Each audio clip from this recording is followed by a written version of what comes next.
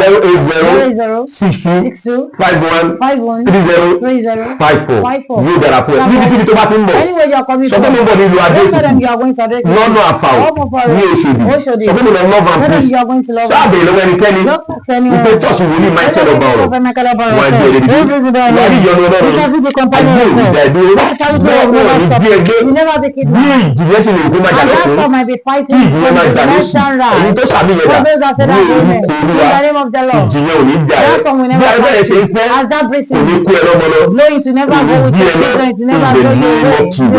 yóò dára fún ẹ wòmí ẹnìkan ní kò sí wòmí lọ nítorí pé o ti gbé ìgbésẹ̀ o sọ pé àwọn kẹ̀kẹ́ wà tí wọn ò ní wàásù fún ẹ I told you that some people that will not pray àwọn for you. kẹ̀kẹ́ wà tí wọn ò ní wàásù fún There ẹ are some things that they will not preach about. wọ́n ní kó gbé ìgbésẹ̀ Just take a step. that is spiritual torí pé o ti pàdé wòlíì tuntun It's ẹ because I've not been òun sọ pé kò sí wòlíì That's why òun gbogbo iṣẹ́ àdúrà tó tètè tó ṣe fún ẹ pé you see all the spiritual work àkókò doing ló gbé for ìgbésẹ̀ you. You are saying you yóò take dára one. fún ẹ Just for an attention. nọ́mbà yẹn ni mo ti gbọ́ ẹ That's the number I call for you.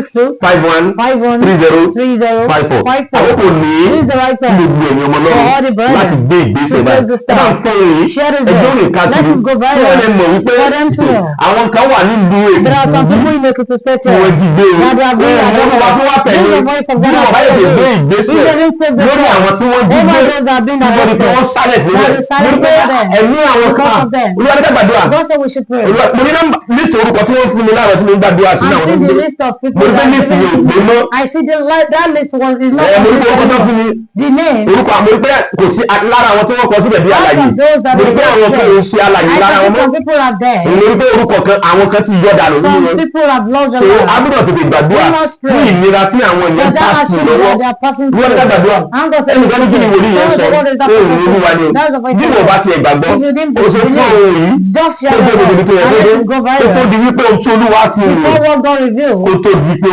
ṣẹ come to pass. mo ti sọ I've said it. àwọn ìgbésẹ̀ tàdé lè gbé Those steps that we mo ti can sọ take. fún wa I've said it to you.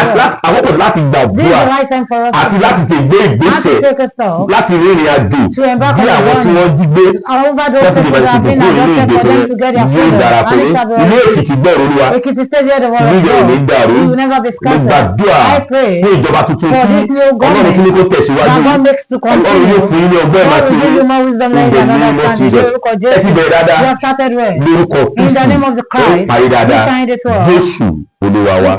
ọ̀rọ̀ lẹ́gbẹ́ yóò èyí yẹn wá bó lẹ ṣe rí sí abẹ́rẹ́ pé ó gbẹnu tán ó lékenkà bẹ́ẹ̀ náà ló paka sọ rí pé nǹkan kì í ṣẹ̀ṣẹ̀ ràgó kí ni nǹkan tẹ̀yìn ti rí gbámú nínú gbogbo àwọn nǹkan tó ń sọ látàárọ̀ ọ̀hún ẹ yẹ́ darapọ̀ lábala àríwú sí kẹ́ ẹ bá mi comment kẹ́ ẹ máa like kẹ́ ẹ sì máa pín káàkiri ẹ ṣeun tẹ̀ ń gbọ́ wa ẹ kú kalẹ̀. agbe ní gbére pàdé olókun àdùkò ní gbére pàdé ọlọ́ṣà òdìdẹrẹ́ ní gbére pàdé wọn lóde ìwò fún ìwọ ọmọkùnrin tí nǹkan rẹ̀ ò ṣe déédéé ìwọ ọmọkùnrin tí ṣàyàwó rẹ̀ ó ṣẹ̀ṣẹ̀ mọ gbọ́ jìgìjìgì lára lójú lọ mú kára rẹ̀ ó tó le ìwọ ọmọkùnrin tó ń retí ọmọ bíbí ìwọ ọmọkùnrin tó fẹ́ ṣe nǹkan tó dáa láyé pẹ̀lú aya rẹ̀ tí ìfàyàlòyà tí ó fi di nǹkan tó dáa ìwọ tásítọ̀ rẹ̀ ń sàn tí ò kí tó láti dọmọ ìwọ ọkùnrin tára rẹ̀ ò le ìwọ ọkùnrin ṣẹ̀ẹ̀kan dìde ìwọ ọkùnrin tátàn rẹ̀ ò dúró déédéé ìwọ ọkùnrin tó ń retí ọmọ ìwọ ọkùnrin tó ṣẹ̀ṣẹ̀ ṣègbéyàwó ọgbọ́ capable herbal energy capsule ló nílò fún gbogbo àìṣedéédéé ara rẹ kó o lè jẹ́rìí sọmọ bíbí àti nǹkan tó dáa láti ṣe